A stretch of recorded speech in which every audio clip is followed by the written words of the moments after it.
On va parler donc de la bonne nouvelle qui est arrivée dimanche. Et oui, Melvin, tu peux montrer ce magnifique t-shirt, puisqu'effectivement, les Amazones sont championnes de D2. Elles ont été championnes dimanche en battant Albi, je crois 5-1, si je dis pas de bêtises. 6. 6-1. Ah, bah, j'ai oublié le sixième but. Oh, bah. Magnifique. Voilà. Elles ont été championnes. C'est une excellente performance après une très très belle saison. Et en plus, Melvin, tu étais au stade. Après Dornano, tu as fait le stade. Ah bah ouais, clairement, j'ai fait le stade Salif Keita le dimanche. Hein. C'est impossible pour moi de louper ce dernier match, qui était important en plus, parce que on n'était pas sûr d'être championne. Oui. Ah oui, c'est et bon bah clairement, après quelques occasions ratées en début de match, où on a eu du mal, on prend un but, on se dit non, ça peut pas faire comme les deux derniers matchs, on peut pas se louper sur ça. Il y a eu une vraie tension palpable qu'on a sentie quand même dans les tribunes et autour du stade. Moi qui l'ai écouté, parce que j'étais chez moi et que j'attendais avec impatience les résultats, on était en train de se dire, et voilà, encore un troisième match où le sort va s'acharner contre les Vertes, mais j'aurais l'impression qu'on se donnait le bâton pour se faire battre. Ah, mais c'est clairement ça. On en a eu des occasions avant. Cindy aurait pu marquer bien plus de buts. C'est moi qui vous le dis. On en a eu pas mal des occasions. Mais clairement, bah voilà. Hein. Après, c'est pas venu. On a pris ce but-là. Et puis derrière, on n'a pas arrêté. On a poussé. Et c'est sur un très bon débordement de Peyton de Priest et sur un excellent centre qui lobe la gardienne. C'est Cindy Caputo qui propulse le ballon au fond des filets. Et je tiens à dire quand même que les Albigeoises ont pas mal gagné du temps début de match. C'est-à-dire que dès qu'elles ont gagné un 0, c'était même pas la 25e, que la gardienne commence à tomber par terre, que les joueuses commencent à tomber par terre. On a senti quand même une tension qui commençait à venir. Oui, on peut quand même se rappeler d'une chose.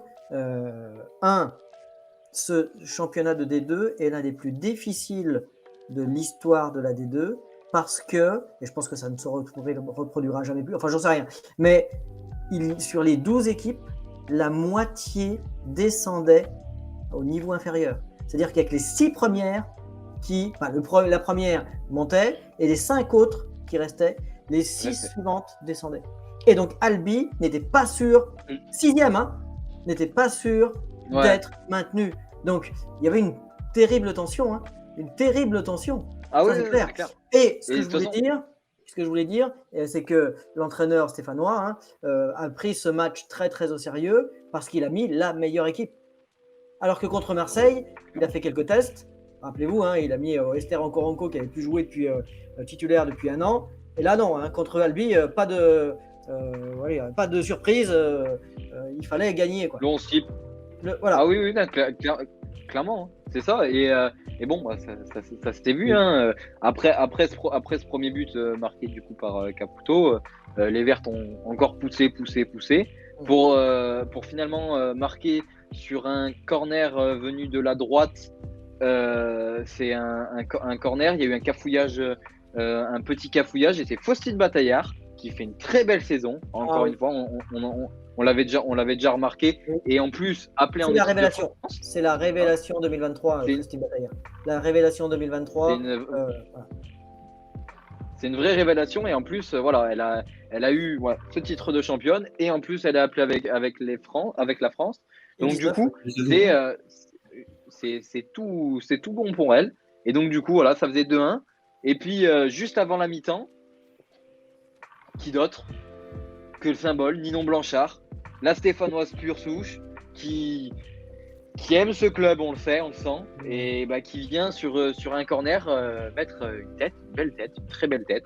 La gardienne était un peu gênée par Peyton. Elle a un peu râlé, mais bon, l'arbitre n'a rien dit, et voilà, on se retrouve au vestiaire à 3-1. On se dit qu'on aurait pu en marquer plus, donc, mais le job était à peu près fait. Et du coup, Laurent Mortel s'est laissé quand même le luxe de changer sa gardienne, de faire jouer sa deuxième gardienne pour la deuxième mi-temps. Et puis en deuxième mi-temps, c'était le festival Cindy Caputo. Faut le dire. ça a été. Et puis, un lob, une frappe. Ah, mais il y avait de tout. Hein. Vraiment, la palette complète a été montrée sur ce match-là, en tout cas de la part de Cindy Caputo. Et puis voilà, hein, les Vertes sont venues chercher leur victoire, qui était très importante, leur 6-1. Complètement C'est clair. mérité, victoire complètement méritée. Et tu as raison de parler de Cindy. Hein. Je pense, parce que j'avais vu le match contre Marseille, et elle avait eu une occasion quasi immanquable à un quart d'heure de la fin, qui aurait dû permettre à l'ASS de revenir au moins avec le match nul. La gardienne en face avait fait un bel arrêt, mais c'est surtout quand même un de ces tirs pas assez bien dosé qui a permis à la gardienne de faire l'arrêt. Et je pense qu'elle s'en voulait d'avoir raté une occasion de ce type. Et donc, elle avait le couteau entre les dents. Et là aussi, premier symbole, effectivement, c'est qui est-ce qui remet l'équipe sur les rails? C'est Cindy Caputo. C'est elle qui égalise. Parce que sans son égalisation, on aurait pu encore trembler, on aurait pu douter, l'équipe aurait pu. Albi n'était pas venue pour faire de la figuration, elle n'était pas venue pour. Non, clairement pas.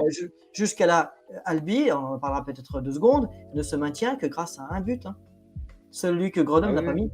Donc, après, effectivement, et Cindy, elle était les couteaux entre les dents, un triplé, son 2e cette année.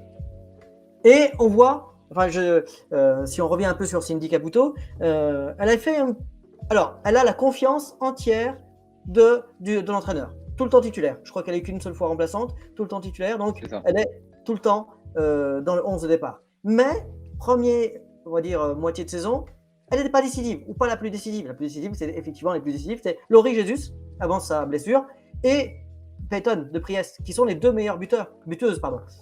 Cindy marque peu, ou pas, 4 ou 5 buts, je crois. 5 buts, et là encore, un déclic. Rappelez-vous, contre Marseille, on est mené 2-0. Ouais. Elle tire sur la barre, je ne sais pas si vous vous rappelez du match, et qui réduit le score à la 44e?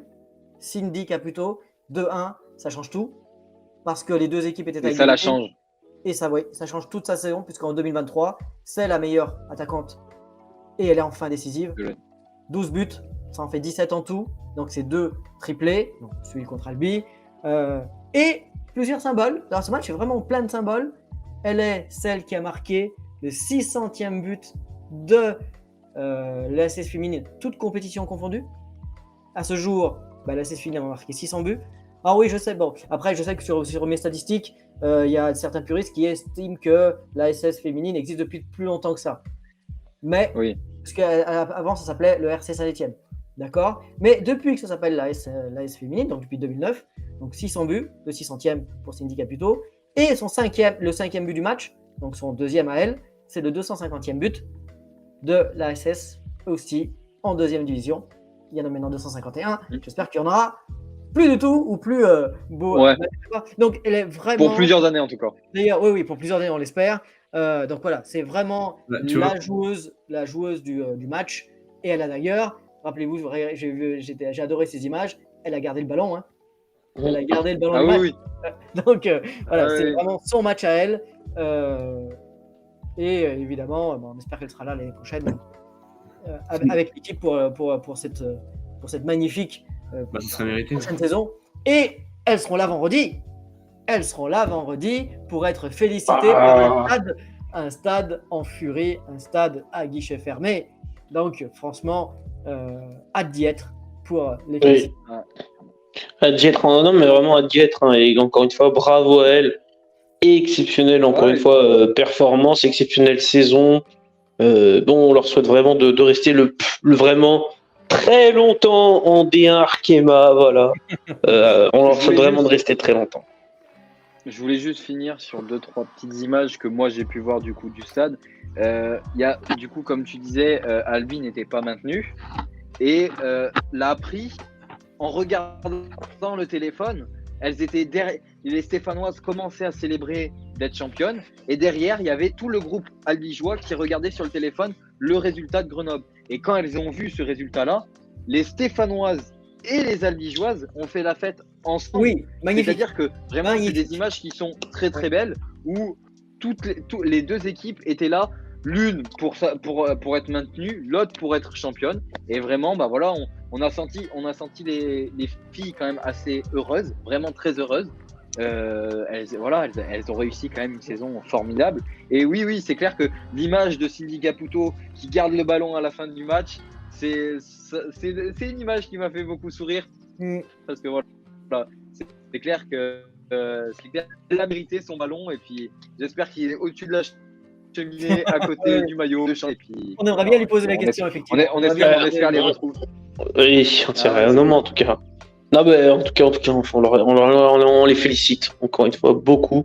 Bravo à elle. Et puis, bah, vous serez bien célébrés par de nombreux spectateurs, par celle qui sera en furie. Donc, vraiment, bravo, mesdames.